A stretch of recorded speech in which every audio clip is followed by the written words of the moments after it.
two revolutions. The first on April 19, 1775, when Minutemen clashed with Redcoats at the North Bridge and fired what Emerson called the shot heard round the world. The second, in the intellectual awakening the Transcendentalists sparked with their rejection of European hierarchy and inequality, and their vision of free individuals realizing the promise of democracy in everyday life. In this telling, the embattled farmers waged a successful war for political independence and self-government.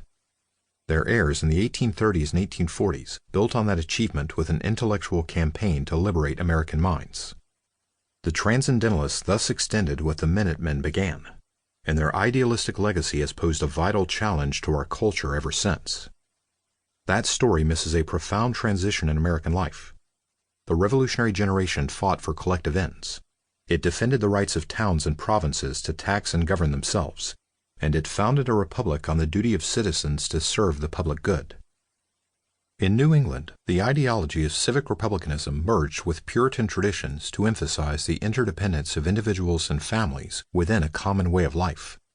This worldview was compatible with a host of inequities: slavery, white racism, class privilege, patriarchy, and the subordination of women.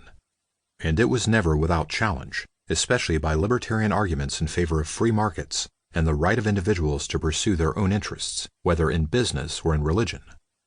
Nonetheless, a half-century after independence, the social web was still binding, as an idea, if not always in practice. In principle, everyone belonged to the community. None lived alone, independent of established institutions and without obligations to their neighbors. The Transcendentalists rejected this intellectual heritage. Combining romantic notions from Europe with a Protestant stress on personal salvation and infusing these influences with a democratic faith in liberty and equality, Emerson put the individual first and foremost. As he saw it, every person comes into this world with a divine soul, infinite in possibility. It is the highest calling in life to dive into this inner ocean and give it expression. No other duty takes precedence.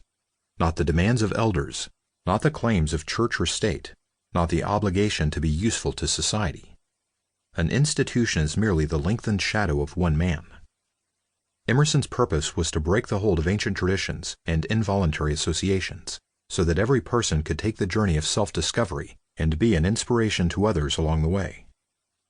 Former generations acted under the belief that a shining social prosperity was the aim of men, and sacrificed uniformly individuals to the nation, he declared. The modern mind teaches that the nation exists for the individual, for the guardianship and education of every man. Thoreau characteristically carried these convictions to excess. "I am not responsible for the successful working of the machinery of society," he exclaimed. "I am not the son of the engineer. I love mankind," he added during his sojourn in the woods. "I hate the institutions of their forefathers." How do we explain this revolution in social thought and practice? Why did individualism come to the fore as a cultural ideal? And why, in this time and place, Concord in the Boston area during the second quarter of the 19th century? In this book, I address these questions through a community study of Concord, with the aim of tracing the connections between Transcendentalism and the society from which it emerged and to which it spoke. This inquiry places the Concord writers in the context of the town in which they lived and wrote. It explores how the unfolding life of the community formed their understanding of the broader society and culture. It sets forth the responses of the townspeople, some favorable, others dubious, many uncomprehending, to the radical ideas of their intellectual neighbors. The Transcendentalists and Their World is at once a social history of a storied New England community and a cultural history of major American writers and the ideas they professed. It highlights the interplay between the two, the links between literature and life. A common myth about Concord in the era of Emerson and Thoreau portrays the community as a simple country town, shaped by the seasonal routines of farmers tilling the land and supporting their families.